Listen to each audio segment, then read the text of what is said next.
औषधि हरे चरित गाने की आरती अति पावन पुराने की।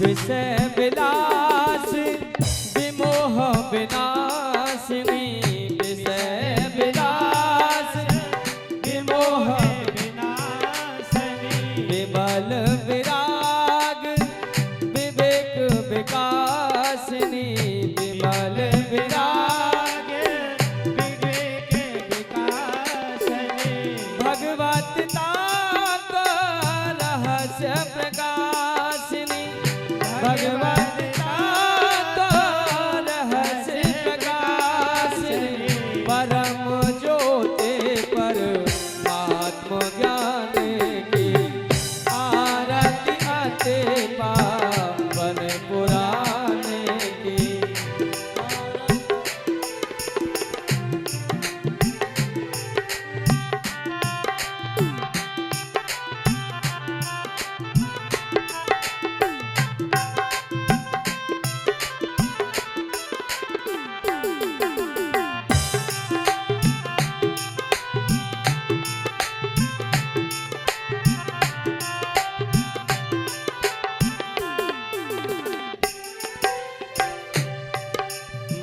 परमहंस मुनि मन उल्लास में, परमहंस मन उल्लास में, रसिक हृदय रस रास विलासिनी, रसिक हृदय रस रास विलासिनी, मोह मुक्ति भुक्ति रति प्रेम सुधासिनी, भक्ति मुक्ति रति प्रेम सुधासिनी, कथा अकिंचन प्रिय सुजान की आरती अति पावन पुराने की। धर्म भक्ति दे ज्ञान खाने की आरती अति पावन पुराने की। धर्म भक्ति दे ज्ञान खाने की आरती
भागवत जी की पुष्पांजलि करेंगे। हरे ओम ओम यज्ञेनग्नमय जन्त देवास्तानि धर्माणि प्रथवान्यः सन्नातेह नाकं महिमानः सजन्त यद्पूर्वे साध्याः सन्ति देवाः। ओम एकदन्ताय विद्महे वक्रतुण्डाय धीमहि तन्नो दन्तिः प्रचोदयात्। ओम गणम्बिकाय च विद्महे कर्मसिद्धियै च धीमहि तन्नो गौरिः प्रचोदयात्। ओम नारायणाय विद्महे वासुदेवाय धीमहि तन्नो विष्णुः प्रचोदयात्। ओम महालक्ष्मी च विद्महे विष्णुपत्नी च धीमहि तन्नो लक्ष्मीः प्रचोदयात्। ओम महापुराणाय विद्महे पंचम वेदाय धीमहि तन्नो श्रीमद्भागवत प्रचोदयात्। ओम हंस हंसाय विद्महे परमहंसाय धीमहि तन्नो श्री सुखदेवः प्रचोदयात्। ओम अंजनी नंदनाय विद्महे वायुपुत्राय धीमहि तन्नो हनुमत् प्रचोदयात्। ओम आदित्याय विद्महे सहस्रकिरणाय धीमहि तन्नो श्री सूर्यः प्रचोदयात्। सेवन्तिका बकुलचम्पकपाटलाब्जै पुण्डागजादिकरभे करसालपुष्पै बिल्वप्रवाल तुलसीदलमञ्जरीभिः त्वां पूजयामि जगदीश्वर मे प्रसीदा। नानासुगन्धपुष्पाणि यथा कालोद्भवानि च पुष्पाञ्जलिर्मया दत्ता गृहाण परमेश्वरः। श्री पुराण पुरुषोत्तमाय नमः। मंत्र पुष्पांजलिं समर्पयामि। बोलिए श्रीमद्भागवत महापुराण की, श्री राधा रानी सरकार की, श्री वृंदावन। बल बुद्धि विद्या देव मोहि हरहु कलेश विकार। बोले भागवत भगवान की जय हो। श्री सुखदेव जी महाराज की जय हो। श्री वेदव्यास जी महाराज की जय हो। बांके बिहारी लाल की जय हो। राधा वल्लभ लाल की जय हो। महाप्रभु की जय हो। सद्गुरुदेव भगवान की जय हो। श्रीमान हनुमान जी महाराज की जय हो। गोपेश्वर नर्मदेश्वर महादेव की जय हो। समस्त ग्राम देवी देवताओं की जय हो। जय जय श्री राधे। नमः पार्वती पतये हर हर महादेव। श्री राधा। श्रीमद् भागवत महापुराण कथा श्रवणार्थ पधारे हुए समस्त भगवत प्रेमीजन एवं भक्तिमती माताओं सभी का अभिनंदन। मंचस्थ विप्र मंडली के चरणों में प्रणाम करते हुए आज चतुर्थ दिवस के इस सौभाग्य अवसर पर हम आप सभी उपस्थित हुए। भगवान की कृपा से सप्ताह ज्ञान यज्ञ का आज चतुर्थ दिवस, 3 दिन की यात्रा पूर्ण हुई। चतुर्थ दिवस की यात्रा प्रारंभ करने से पहले मन और वाणी को पवित्र करें। उसके लिए सरलतम साधन है भगवान नाम कीर्तन, जिसको बड़े भाव के साथ में आप और हम सब गाएंगे। जय जय श्यामा जय जय श्याम जय जय श्री वृंदावन धाम। जय जय श्यामा जय जय श्याम जय जय श्री वृंदावन धाम।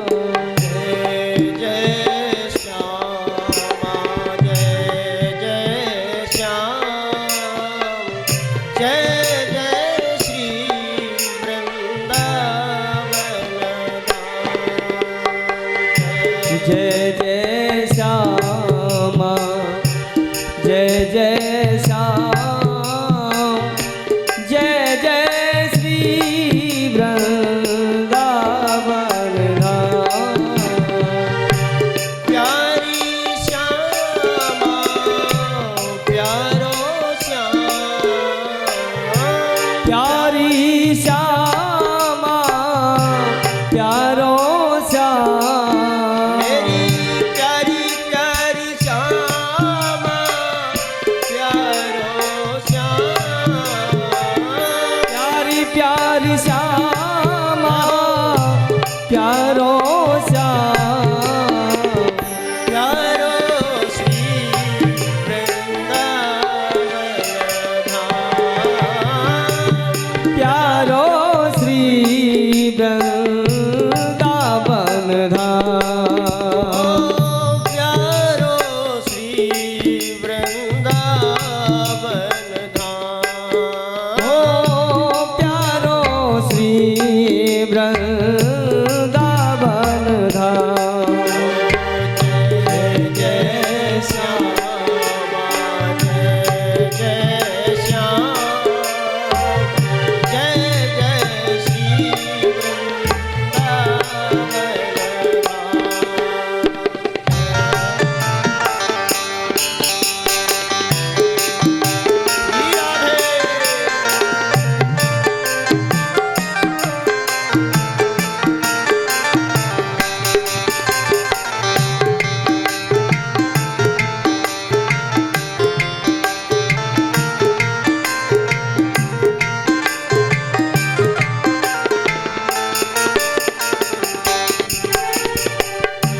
प्यारी प्यारी श्यामा प्यारो प्यारो श्याम प्यारी प्यारी श्यामा प्यारो प्यारो श्याम प्यारो प्यारो श्री वृंदावन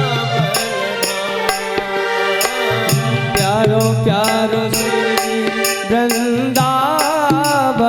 धाम हरे श्यामा प्यारो श्याम प्यारो श्री